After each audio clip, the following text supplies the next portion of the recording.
2013 সালের 5 মে রাজধানীর মতিঝিলের শাপলা চত্বরে হেফাজতের সমাবেশে গণহত্যার ঘটনায় সাবেক প্রধানমন্ত্রী শেখ হাসিনা সহ 50 জন এবং সেই সাথে আরও অজ্ঞাতনামা কয়েকজনের বিরুদ্ধে অভিযোগ দায়ের করা হয়েছে।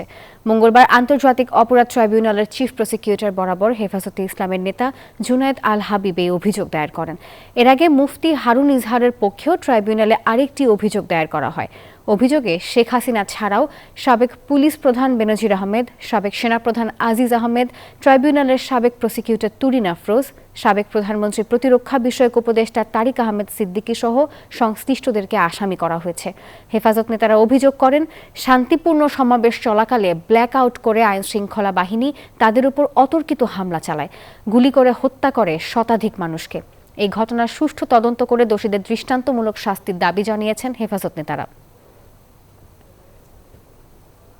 ওনারা 2013 সালের 5 মে এবং 6 মে শাপলা চত্বর থেকে শুরু করে সারা দেশে যে মানবতা বিরোধী অপরাধ সংঘটিত হয়েছিল মর্মে ওনারা একটা অভিযোগ ট্রাইব্যুনালের প্রসিকিউশন অফিসে বিজ্ঞ চিফ প্রসিকিউটর বরাবর দাখিল করেছেন।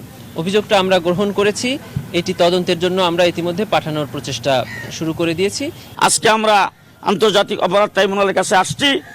দেশের পরিবর্তন হয়েছে, আশা করি আমরা বিচার পাবো এবং সুনির্দিষ্ট এবং আমরা দৃষ্টান্তমূলক শাস্তি চাই।